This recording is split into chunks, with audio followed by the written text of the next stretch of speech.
welcome to the Spirit Speaker KC podcast. I am psychic medium Jamie Collins. Welcome, welcome. Tonight I have a guest that I have known, oh gosh, I don't even want to say, 10, 15 years. I first met Kathleen doing metaphysical events. And I met her, I believe, Kathleen, if I remember correctly, it was a fair in Iowa. And Kathleen, everyone, is a palm reader, and she's been doing this for quite some time. It's phenomenal to me. I've always loved it. I'm amazed by what Kathleen can get from reading your palms. But before we get started, I'm going to read a little bio about Kathleen so you all kind of get to know a little bit about her. Kathleen Darling is the heart and soul behind Palmistry by Kathleen.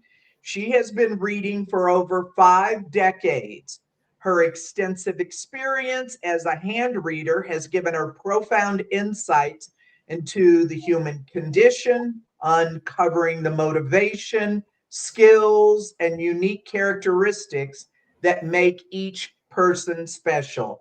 Kathleen's deep appreciation for these insights has made her a beloved figure in the world of palmistry, where her intuitive and empathic approach brings clarity and guidance to those seeking answers. Palmistry, as you may or may not know, is the art of reading palms, but it's more than just a profession for Kathleen. It is a lifelong passion. She's honed her skills to perfection, enabling her to quickly and accurately interpret the lines, the shapes, fingerprints, and patterns on a person's hands. With just a 20-minute reading, Kathleen can reveal your school of thought, your primary purpose in life, and primary life lesson. I'm just super excited for Kathleen to be here this evening. Kathleen, thank you for being here. It is a pleasure to join you with this, Jamie. Yeah, I thought this would be kind of fun. You know, I know people have heard about palm reading and maybe not. And so I thought it would be pretty cool to have someone come on and talk about palm reading, how you kind of got into it. But first, I always like to ask my guests just a little bit about your background, your childhood. Have you always had an interest in things metaphysical or spiritual? Tell us a little bit about growing up, your childhood. Oh, certainly. I would say when I was about 6 or 7, I just was looking at my hands, and I noticed some lines appearing and some that started to lighten, and it just it caught my eye. But I also had like a couple of parents that had some. My mother had what they call second sight, but so she could kind of predict and see things before they happened. But she thought, it was like it didn't have any perfect purpose. She didn't see it as really important. She just saw it just kind of randomly happen and then disappeared. And so she didn't put a lot of weight in as far as getting those intuitive abilities. But I think after a while, my father was a Presbyterian minister. So he was into spiritual realms. He had a bookcase that had all kinds of psychics like Jean Dixon and Edgar Casey, some of these old names that you may have. Yeah. The Sleeping Prophet was Edgar Casey, and then some of the weird ones like How to Control Your Neighbor, the ones with Zorba or Zorbra, the Magnificent, that just had how to make a lot of friends and just by knowing what they want from you. So we had those books.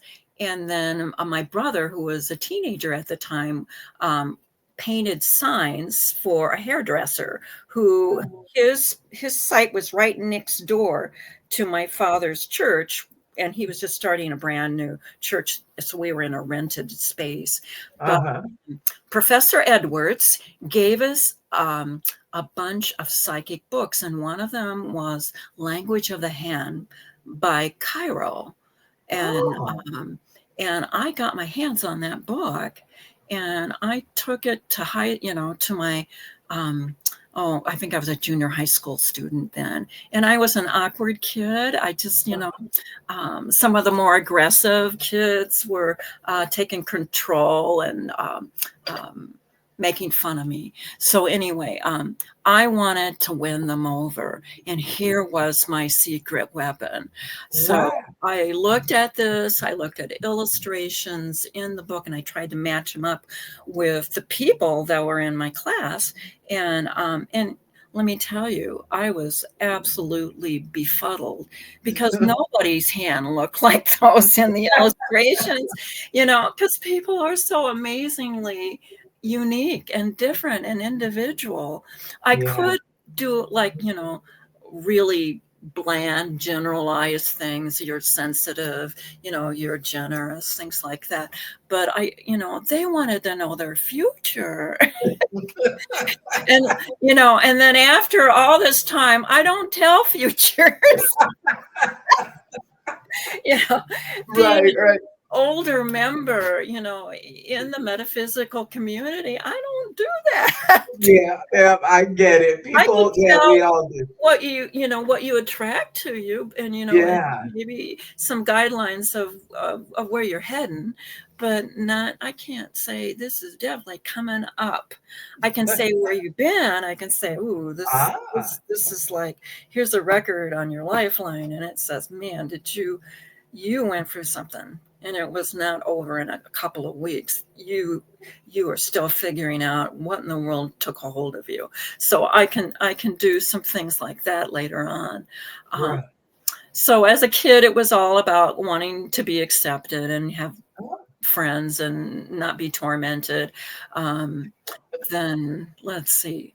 Then as a college kid, I met my roommate, who was exceptional with her ability and intuition. And she said, we got to get you fixed up with a palmistry stand. And there was a place in Iowa City back in the hippie days called the Iowa City Free Trade Zone. It had water beds, it had geodesic domes, it had incense and homemade jewelry and crystals, and a Rastafarian folks with, outlawed marijuana and stuff like that. So I made friends with the guy that had the health juice bar, and he said, hey, just set up over here and people will buy some carrot juice, and then they'll sit down and they'll pay you $1 for a hand. And he didn't charge me anything for just being there. And so that's probably the real start of how I got, suddenly professional, because I got $1 for what I was doing. And so I did that off and on throughout my college years. And then, like most folks, struck up a family and had children, and then did it just on the spare. Got a job as a nurse, which, they would hang me in the halls of science if I did, if I started reading, while I was on the floor nurse at the University Hospital. So, I kind of kept it pretty quiet. But it was such a such an interest of mine. I couldn't help but just watch people use their hands and when they were expressing themselves, and how to kind of look across the room and see somebody who has a particular shape of hand that just sung out to me.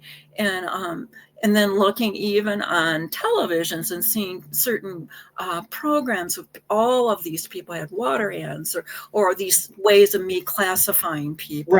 Right. Wow, that's So, cool. so that kept coming up for me. I kind of did a few things at New Age stores, Oh, okay, yeah, stores, yeah, um, like Vortex and Prismscapes and Ohm, and then hookah bars became popular, and so yeah.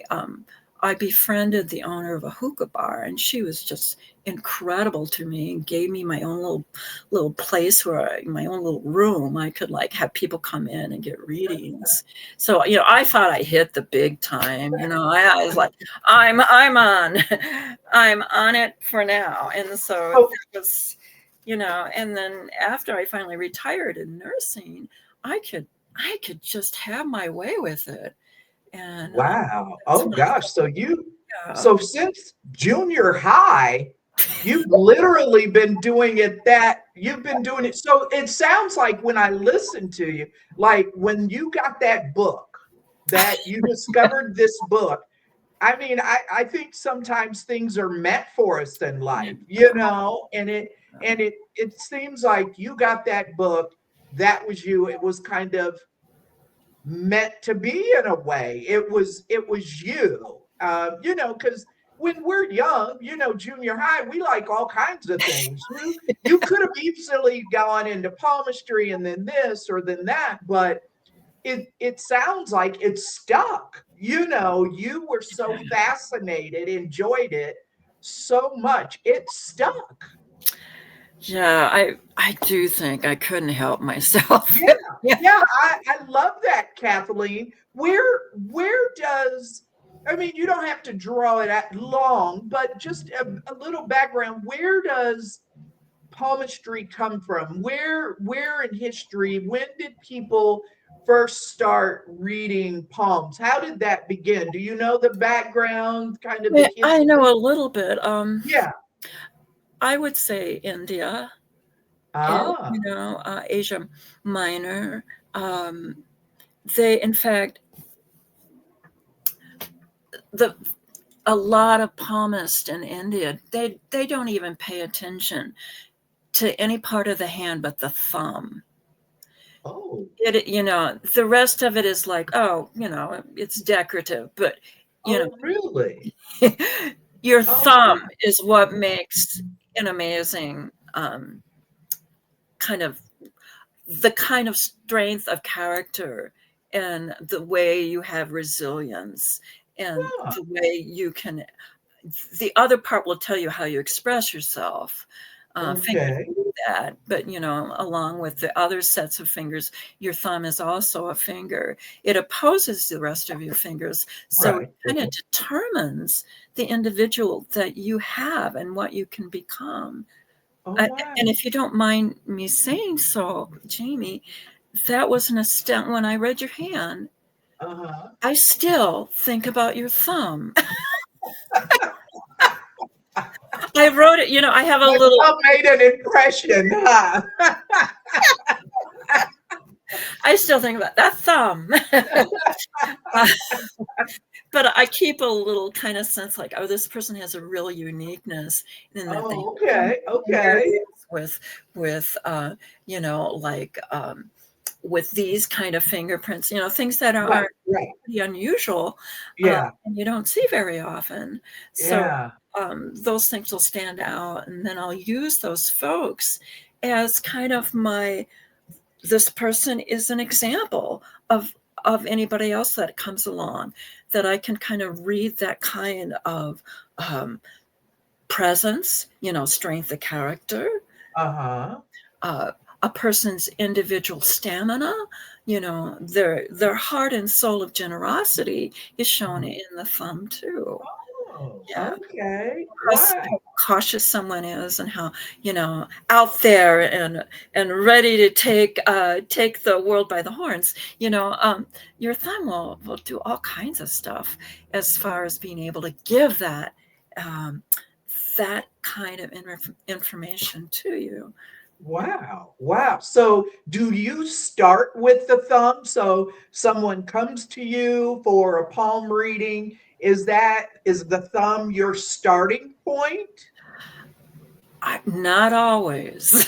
Oh, okay. Because Okay. there's the normal thumb, there's the very unique thumb like yours, which Uh, but then there's the normal thumb, and then you got to look, where do they absolutely fulfill who they are? And it might not hmm, show up in the thumb. It might be in the shape of okay. their hand. The things that do not change will Okay. be the shape of your hand. Although I've seen, I can almost say I have seen people change more into a certain shape, but they don't change the shape. Um, Um, and your fingerprints don't change. It's just like yeah. Right. down at the police station. Yeah. Me and law enforcement, we're the same that way. we got our system of categorizing fingerprints, and it's Oh. close to the same. Yeah. Now, I don't remember. Do you keep notes on every single session that you do, or is it, as you said, something unique about an individual's palm and or thumb? Well, I would just say I started to try to keep piles and piles and piles of my Okay, okay, worksheets, um, okay. but I find that people want those worksheets. If Yeah, that's I find true. something really unusual, I will like make a note of it and give them the worksheet, but say, these two combinations of signs and fingerprints or shape mean something that have really captured my attention. So I will use it as an example. But Okay. I find, if I was overwhelmed when I tried to do that, Yeah, I can only too much imagine. information. It's kind of like Yeah, going I can. online. Yeah. So, kind of educate us a little bit about Sure. reading a poem. So someone sits down with you. You're at an expo. You're working a metaphysical event, and someone sits down with you for reading. Are there main lines? Like, what are the main lines that you're looking at? What are the main lines on a poem? Okay. Educate our listeners. Okay. What are some of the things um, that you would be looking for? So with lines, we're talking about, so maybe I'll clarify a little bit before I get into Okay. lines, okay? Okay. Um, so the main ingredients of a person are found in their fingerprints. I have Mm. to have that before I look at lines. It's like, Oh, okay. these are the gifts of your genetic material from your mother and your father. And you Okay. get to have all their crap, and you get all the goodies that they have to offer to you. And how you are able to make sense of that in as carrying on some genetic and collective difficulties that get handed down in families, Yeah. along with, people's intuitive abilities, my mother's, you know, Okay. and some people that have an amazing um, uh, insight to being clear and doers and such. Um, so that I have to have right away. Okay. I can tell a few things across the room. I can tell if somebody's generous. I can look at a shape of hand and I said, oh, that person is motivated by their emotions. They are a water hand, hands down. If I look at somebody, like a farmer or somebody who's a real active person, has to be outside, Uh-huh. maybe an athlete or something, they're going to have a square hand. So that's the shape. Ah, So they're okay. motivated they're motivated by security, and they are stubborn people. They're going to change, but they want to be grounded, and they don't want to go for a bunch of emotional nonsense. So they're going to take more of a logical approach usually. Now, you can have a mixed match where you have like security coming out in the shape of your hand, but you have like these pointed fingers, which are these people are elevated in these incredible realms of dreams and of what could be in potential. So you can have some real solid grounded people, but they have their head in the air, and they are absolutely, they can have incredible intuitive insight. So it's all mixed. But so I have to have the fingerprints and the shape, because then I can show motivation. Earth hands, emotional. Those people are really good. Like what I call water hand, long fingers. Long hand, long. Those people, they show up at metaphysical fairs. They turn out to be some of the folks that are clairvoyant and intuitive, because they break down barriers between people. They know how to be, they understand the fluid emotions that go through a person, and they can read it through. They are the ones that have to watch their health and the boundaries of who they are to the other person, because they become so fluid. They just kind of immerse themselves with the presence of another. So they have to, because you can be with toxic people. It's really hard to disengage. So water hands, earth hands. Water hands, of course, are really good with children. They are amazing as counselors. They're amazing as in the intuitive arts. Let's see. Oh, fire hands. A lot of them. Our culture is fire hands, so they're motivated by excitement, that really stir you up, and they like to take risk. Yeah, they might be the first one to gamble things away. They also, so that excitement might turn into be an entrepreneur. They want to take risk. They want to throw everything in the same basket and say, let's see what happens, What's a fire hand look like? What, you said water hand was long. What's a fire hand look like? Okay, so it is a long palm, short fingers. They will get bored very easily. That is what's the problem with somebody who is a fire hand. They will be exciting to be with because they'll stir things up, but they will just like, if you don't keep them engaged, they are like nodding off, and I can tell a fire hand, they're yawning at me and stuff. Right. Oh wow. Okay. They're also good criminals because they like the excitement. Okay. So that's a fire hand. So the last one is an air hand, and that is a square hand, short. All sides of your palm are the same size with long fingers. That is your IT person. That is your person who has this world of ideas and knows how to think through things. It's somebody like Stephen Hawking's that, has all these theories and all the possibilities all worked up in their head.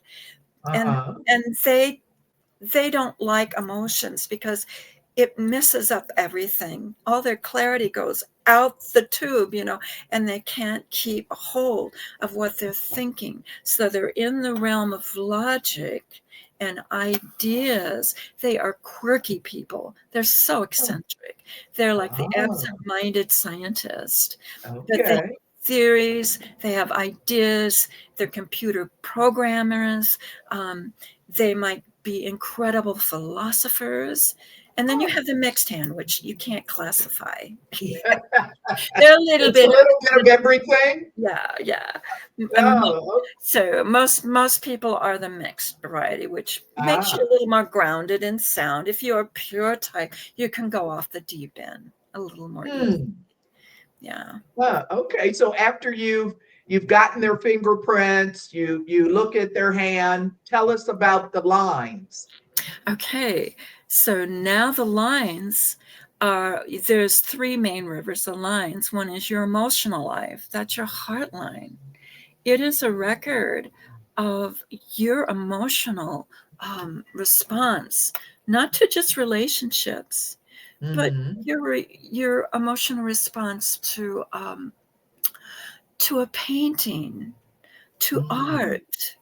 You know, I if you see one more Picasso, are you gonna like just choke, or are you absolutely so taken you can't move away from a certain painting that is hanging in a museum? So, what connects you in this amazing kind of almost chemical manner that you are moved?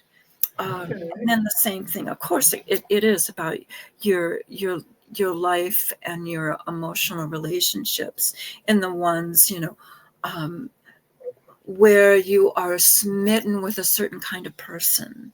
Mm. Or if you're not going for that really charming, absolutely exciting individual. You are going for somebody who's solid, you can count on, is not going anywhere, when you really need them. You're going for someone that, maybe your mother would choose or something. Right. Where your heart line ends will give me an idea how you handle yourself with certain people, the people Mhm. that you have an aversion to, a people that you are just can't help yourself. You are smitten, Right. Right. you Which know. one is the heart line? Are you able So, to show on your hand? yeah, it is the high one on top, Ah, closest to your fingers, your okay. place of expression. Fingers are all about how you express yourself. Short fingers, Okay. impatient. Get down to it, would you please? Long fingers being like, let's look into this. And you go into the details. So, Okay. so your heart The line's heart. on the top. Now there are exceptions. Some people put their heart and their head line together. They Ah. are very successful. Absolutely, they're relentless people. They're relentless, and it's like it's all about their cause in life. And they Mm. can't really do small talk or any kind of other interest of other people unless they're on board with what their amazing cause and where they're completely fascinated and absolutely absorbed with in what they Wow. think and what they say. So they can Wow. be amazingly successful, but they're hard people to live with. That's so cool. I just love the way that a line can, especially as many as you've seen, it can tell you something about them. What's after the heart line? So we have the headline, and A headline? Head? headline. Okay. Your And what head. line is that on your hand? So it's the middle one. Ah, I say if okay. you don't have a heart line, you probably it's probably with your headline. Your Oh. heart, like your headline, is your personality. Oh. This is your headline can change in a week. If you got in your car and you had head trauma with an accident, it's going Mhm. to change. It's going to Oh. change. You'll Oh, get wow. you'll get that information on your hand pretty quickly. How? I don't know what you mean by that. What do you mean by that? Like a line changing, Yes, something yes. like that. Okay, so your headline registers your intelligence Okay. and it registers your personality. It Okay. registers if you a short headline does not mean you don't have intelligence. It means that you have incredible insight with things that are near. Long headlines show this broader sense of possibilities. So Mm. you take apart problems um, to the point where you're thinking of all the way these things can go wrong, or you're thinking like, here, when I buy a house, I'm not sure about those neighbors, and I don't have control who's going to move next door to me. But, if you have a shorthand, you're going to think more on the level. This is close to the school. This is, close to Uh-huh. people that I like, you'll think more on the level, but you'll think practically too, possibly. So short headlines usually are like lawyers, and they have an amazing capacity to see things clear and absolutely essential for that moment and for that time. They're able to build their case convincingly because they can see rationally what's going on at that moment in that time. They don't take in consideration all the consequences and all the things that later might happen. So long thinking, short thinking. Okay. But when you gave the example of like someone in an accident Oh, and the yes. line could change, how does that, you don't mean physically, literally changing. You Yes. mean that person may change. No, it changes literally. Just like Oh, really? your line doesn't stay the same. Your Oh, lines will really? change. You'll have lines kind of coming and going. Oh, okay. So Okay. this is my guess, what I've seen on other hands. When I look at a headline and it doesn't have the depth and the intensity of a heart line and a lifeline, it Mm-hmm. should be one of the main rivers of lines on your hand, and it deserves the same kind of depth. If it's lightened from an accident, a Uh-huh. trauma, or sometimes it's an incident with a divorce Mm-hmm. or something, Uh-huh. then something's at play here. Your personality has changed. Oh, You aren't using the same guidelines and the same rules anymore. You okay. found like you have to change to survive. And Ah, if you have to use your other lines, your resilience with your lifeline or your emotional life to to be able to absolutely survive in a difficult world, you uh-huh. will. You will Okay. definitely have a headline, and maybe you'll develop the depth that it needs and some of that amazing personality, intelligence. But you're in the midst of change. Is probably what's Wow. going on. Okay. Yeah, I didn't realize that lines could change or, wow. Yeah, wow. What's the third one? So we So have the heart, the head, and what's the last one? and so the line that circles your thumb, and some people Oh, have more than one, oh, but okay. that is called the lifeline. Okay. What is your vitality? It is the best record of the events in your life. Huh. This is your reservoir of how you can handle yourself. Now, if you have a short lifeline, that does Mhm. not mean you have a short life. It means you're missing the part, your root is your family. And if your Mm. family was just in an uproar and chaotic, and you were a kid that came home and both parents were working, Ah, you had to figure it out on your own, you're okay. missing part of your childhood. Ah, Sometimes people became a parent right away because they had other siblings and they were the uh-huh. older one. And so they had to, like, kind of play a parent until Right, mom and dad got back home.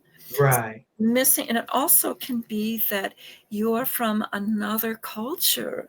And so you're trying to figure out uh, kind of this foreign ability to be able to understand how people respond in what is considered normal and good in that culture. So Hmm. it could mean you're from another country trying to figure out what to do that will make you fit in. So Wow. that's Okay. part of the information I get from a lifeline. What about a lifeline I've seen, or even on my hand, and I have seen it on others, on Mhm. that lifeline that kind of branches off, or there's Oh, yeah. two? What could that? What's some of the meanings you've seen with that lifeline that? has two Yeah. branches or like a branch on it. So now there's two ways of seeing this. If it's a branch that is your fate line that's coming out of your lifeline, Oh. it can mean a couple of things. One is that the people that are near and dear, the people in your inner family, not necessarily the family that is your root in growing up, but sometimes that means they are supporting you. They are nurturing you as you take off in your own field, your own sphere of interest. But if it's real close to like your fate line, that middle. Now, the only reason why I can tell it's fate line is it's pointing to this finger, this middle finger Oh, okay. called Saturn. Okay. If it Okay. goes towards that, now if it's going to another direction, we got something else going on.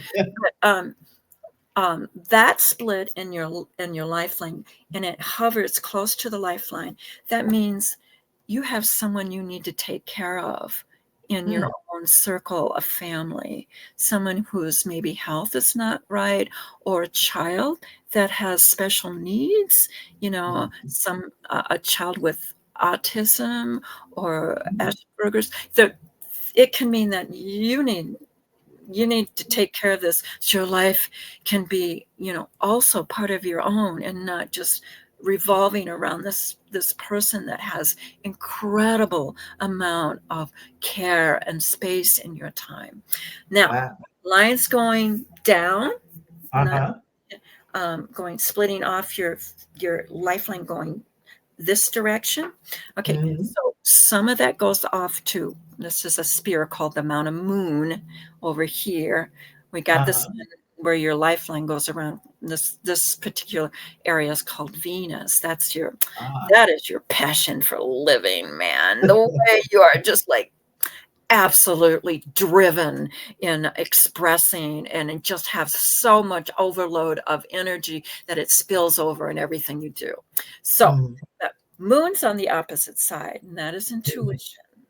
And those are the realms. It's also the hell realms. Those are the places where you get channeled by other entities, etc. It also is this amazing prompt and urgency for you not to be in the same place that you were raised in. You have this urge to go off to another place. You don't end up in the same hometown that you were raised in. You might, like my daughter, like, hey, she's getting her citizenship in Scotland. You'll have an affinity for another place. It doesn't have to be necessarily like another country, but it can be. Right. Oh, wow. Now, when you're doing this, you're looking at fingerprints, you're looking at the fingers, you're looking at the thumb, the palm. How much are you using your intuition, your connection to spirit? Or are you not? You're just using what's in front of your face. But do you ever feel like you're getting information from one, your intuition, and two, spirit? Yes. Oh, that is such a good question for me because it was all about what I read. I didn't have the self-trust to do intuitive readings, but it was when I started getting really satisfying connecting readings is when I wasn't so afraid of making mistakes, and I just said, "Oh, go make them big juicy mistake. Just put your foot in your mouth. Just try it out, Right. Yeah. fall flat on your face a couple of times. How are you going to know that this doesn't mean something?" And True. I would just say, even when I get people with exact same fingerprints and shape and this will help me take this kind of inner aspect of intuition, which everybody has. It's just a matter of Yes. using it. But I feel like when I'm so encased and absolutely immersed in reading a hand, I get to be open to who I'm in front of. And I Okay. think they direct me. Oh, I need to hear this. Okay. Or Oh I'm no, being that's directed awesome.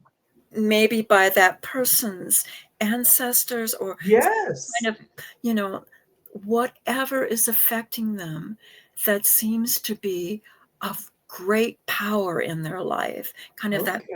magnetism. I've got a question I have to ask you too.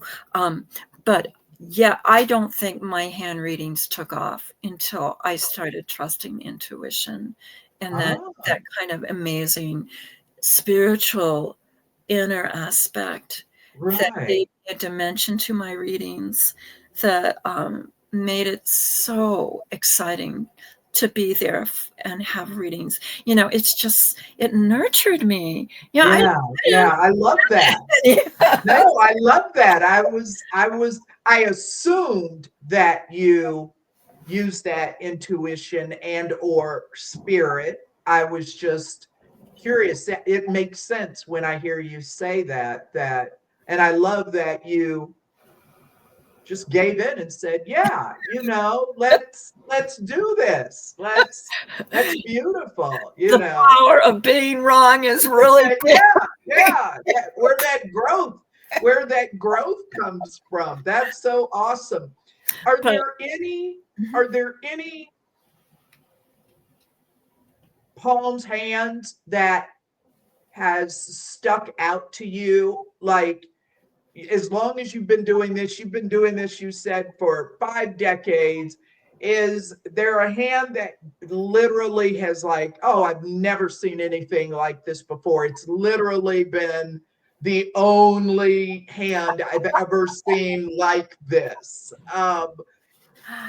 I I would say there's many that Really, when I really. think of well, everybody will have a real individual reading. I mean, your thumb, I'll Yeah. remember your thumb until I lay down this skill. And oh, I remember this.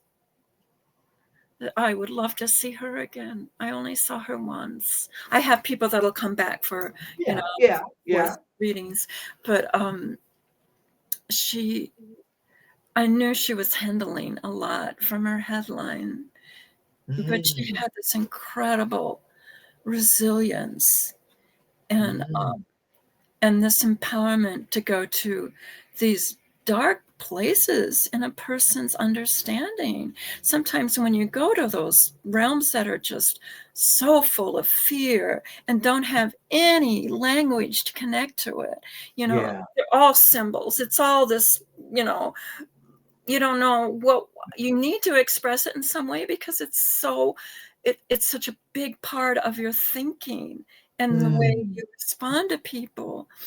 And wow.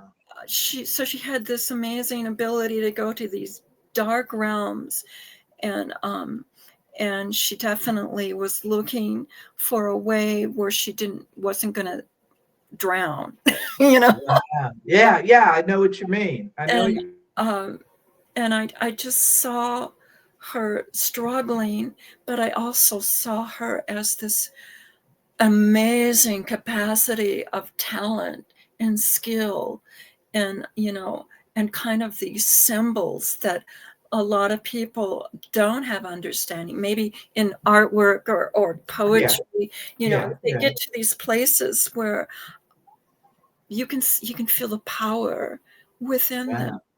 yeah. She had self-empowerment that I could feel just wanted to be released so bad. Wow, wow. She had I mean, she was from a different culture, so she Uh-huh. was handling language and all this other stuff. But oh my God, I think about her and you probably do too. You get a Yeah, oh, surge yeah, of their yeah, presence and you just realize this is a walking, talking person that has an amazing skill that yeah, you hope so much that they will use. yeah, yeah. Wow, that's cool. Are So I know, as I said, you see clients in person and you work metaphysical events. Is this something that you can do over Zoom? I Or is it, cannot. you cannot? Okay. Is it something, let me put it this way then. So if you can't do it over Zoom, if someone sent you a text or a picture of their hand and you do a reading that way and then have your discussion on Zoom, can you do it that way, or is it strictly in person?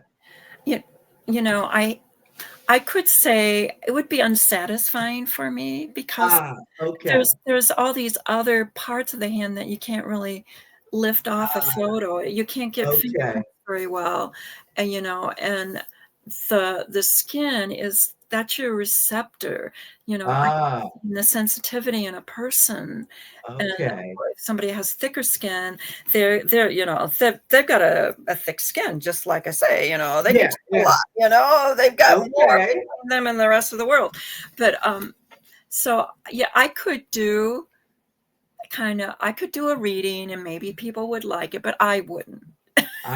You like that I in wouldn't like it person. because I wouldn't have the whole dynamic of seeing all of their hand. I might be Ah, able to do some intuitive things. I certainly can look at shapes. I have done that before, but I yeah, wouldn't charge anybody anything, yeah.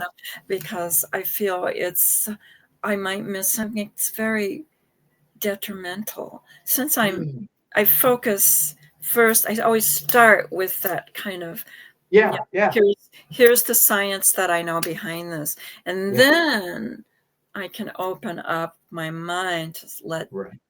their, their intuitive abilities come through me, and then I can maybe express what's going on.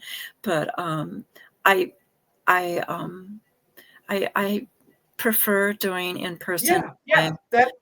That I makes know. sense. I I No, that makes sense. I'll I do was just free ones the other way, if I'm I know just I like you. Yeah. have you ever is palm reading anything that you can teach? Oh, Have yes. you ever taught palm reading? I have, in a very general way. I Okay. mean, it's like, Okay. in fact, I think that's my next chore. I'm the older set of the metaphysical community. Yeah, My yeah, I get it. mentality is like, do I have to? So it would be in person. That's Yeah, yeah, I I really I think that would be my next step, because I want this information that I've collected for so many years. It needs to yeah, be somebody. And my yeah, two kids, but they like the fun stuff, but if they wouldn't, I yeah, got one yeah. in writing and one in counseling, but they don't want to swap their interests for being a hand reader. Oh Um, yeah, yeah, yeah. I think that would be good, Kathleen, to teach and get that next wave of palm readers, because working the metaphysical circuit, you are unique. There aren't a lot of palm readers out there, so that's why I was wondering if you ever had taught it before, because I can work an expo and literally, if you're there, you're the only palm reader. Or I've gone to some fairs and there is no palm reader. So I was just curious if this is something that you've seen others into it or an interest in it. That's all. Yeah, you that that is kind of my benefit, is then there's Yeah, yeah, yeah, fairs at the metaphysical fairs I go to. I think yeah, there was one in Iowa City, and I happened to be out of town. Um, yeah. I I think, since I don't combine hand reading with tarot or rune, Right. Yeah.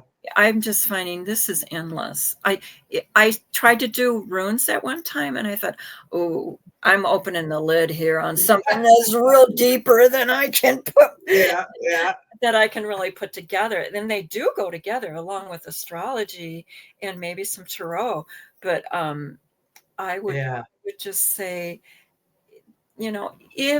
if I had just said, this is all I'm going to do, I am Mhm. going to India. We're getting down on what thumbs mean, or I'm going to Uh-huh. China. I'm going to get all those symbolic Chinese symbols that show up in a hand. Yeah. My big forte is I'm pretty good on fingerprints, Oh, lines. yeah. I got pretty figured out. Yeah. I could probably do better on lines, but I Yeah. I would just say, and then to combine them, you won't have enough lifetimes to do this.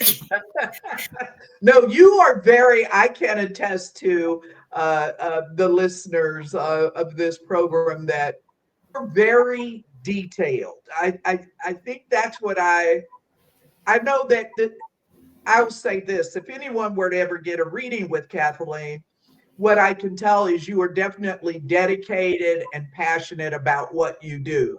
You can tell that you've been doing this a long time. You can tell that this is something that you enjoy, and you get your magnifying glass out, and you're writing, and you take it seriously. And I just think it's really, really cool. And I'm just always amazed at the information that you come up with. I'm blown away by it, and I just Thank thought it you. would be to have you on to kind of talk about that, because I don't think people think about palm reading, palmistry very much. And I thought it was interesting from India is where it came. This Yeah. was probably 15, 20 years ago when I was kind of just starting out on my metaphysical journey. I took a class with an Indian man, a man from India, on fingernails. Yes. All he read was fingernails. And oh my gosh, all he had to do was look at your fingernail and he could tell you your life history. And I'm like, what? This is amazing. So I need to uh, meet him. Yeah. it was amazing. I was at an event in Omaha, and I think she's been around.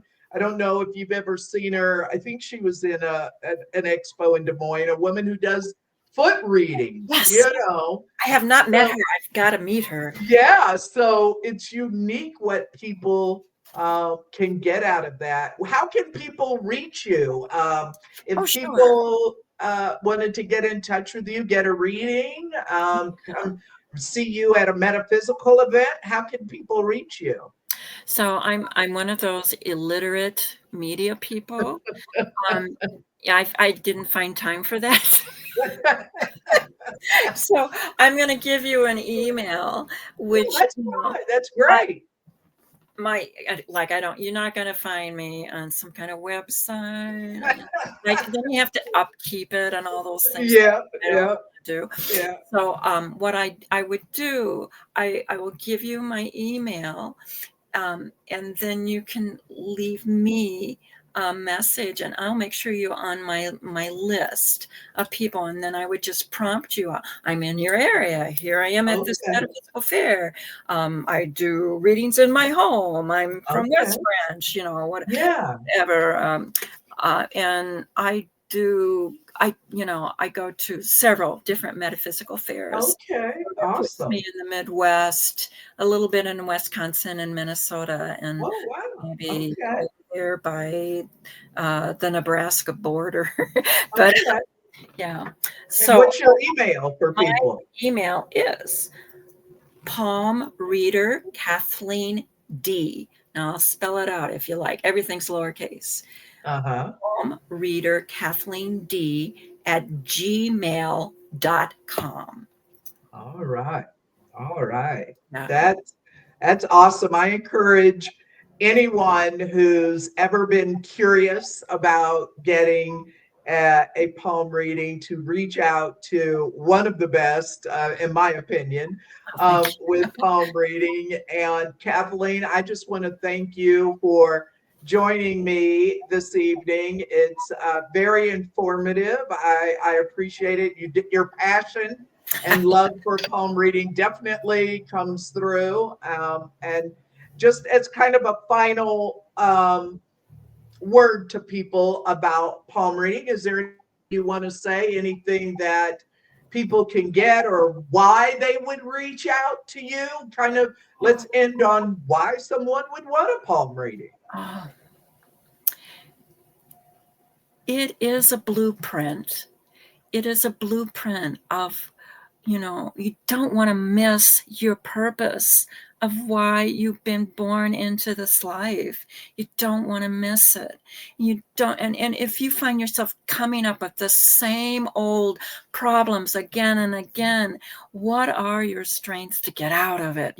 What is the life lesson here? The thing is, these things don't go away. You just get really good at handling yourself. So this will give me, and you don't have to be alone in this process. There's schools of thinking that have their own skills and talents with them. And then where you flourish. What are your, this you don't have to read a book on. This you don't have to be with the right kind of people. You just have this amazing ability that it is so second nature. You might not even see it, but you have it. And these things are lifted up by your hands. It's all there for you to have. So that's what I could probably give. Well, those are the three things I definitely come up with when I do a reading. They definitely should be known to you. You'll feel, my understanding with my clients is that when it's this is what belongs to you. That seems right. That seems honest. That seems true. This is definitely something that I've ignored. And here it is again. I got it from this clairvoyant. Now I got it from this hand reader. Right. I find that, somebody who goes to you and then comes to me, they say, that again? Oh, okay. It must mean something. Right. Absolutely. Validation. Beautifully said, Kathleen. Thank you. Thank you so much for being on the podcast today. I appreciate it. And to all my listeners or those who are watching on YouTube, don't forget to like and subscribe my YouTube channel. And I will see you next time. Thank you, Jamie. Thank you. Thank you. That was good.